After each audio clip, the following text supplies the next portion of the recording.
Hello everyone.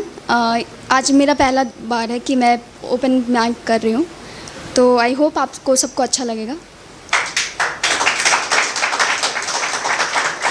तो आज का मेरा टॉपिक है घर। आई थिंक आप में से किसी ने घर पर बोला था और उनके पॉइंट ऑफ व्यू बहुत ज़्यादा अलग थे मेरे से, क्योंकि उन्होंने बोला था कि जब हम घर अब जाते हैं तो घर घर जैसा नहीं लगता, तो घर घर जैसा नहीं लगता। लेकिन मुझे ऐसा लगता है कि हम बहुत ज़्यादा ग्रेटफुल नहीं होते किसी भी चीज़ के लिए जो ऊपर वाले ने हमें दी है, और हम बहुत ज़्यादा कंप्लेनिंग नेचर के होते हैं। कुछ भी चीज़ें अगर हमें मिलती है तो हम उसे ऐसा नहीं समझते कि वो हमें मिली है, बट हम ये बोलते हैं कि हमारे पास वो चीज़ें नहीं है जो दूसरों के पास है। सेम होता है घर के पास, कि हम जब घर में होते हैं तो हमें बहुत सारी चीज़ें अच्छी नहीं लगती। जैसे जो हमारे जो फेस्टिवल्स आते हैं वो हम बहुत ज़्यादा नॉर्मल वे में लेते हैं, कैजुअल वे में लेते हैं कि हाँ होली तो है, पहली बार तो आई थोड़ी है, नॉर्मल हम हर साल होली मनाते हैं, हर साल दिवाली मनाते हैं, हर साल ईद मनाते हैं।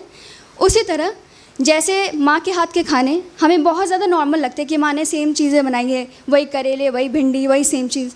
लेकिन जब हम जब घर से दूर होते हैं, जैसे आज मैं घर से दूर हूँ, तो जब हमें से बहुत लोग छोटे शहर से आते हैं, जब छोटे शहर वाला जब एक बड़े शहर में जाता है तो उसे ये रियलाइज़ होता है, उसे अपने घर की वैल्यू पता चलती है, अपने घर की अहमियत पता चलती है कि घर घर नहीं होता, घर बस लोग मकान नहीं होता।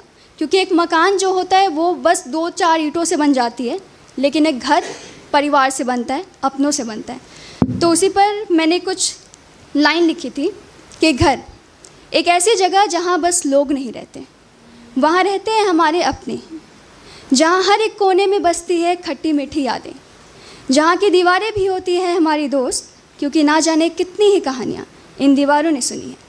छोटी से छोटी खुशियों से लेकर बड़ी से बड़ी परेशानियों तक, दिवाली की रंगोली से लेकर होली की मस्ती तक, माँ के बने हाथ के खाने से लेकर पापा की डांट तक, भाई बहनों के प्यार से लेकर उनके बीच तकरार तक, ना जाने कितनी ही यादें इस घर से जुड़ी है।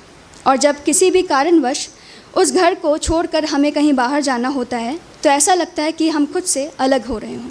और इसी पर किसी ने क्या खूब कहा है कि इंसान चाहता है कि उसे उड़ने को पर मिले, लेकिन एक परिंदा चाहता है कि उसे रहने को घर मिले। धन्यवाद।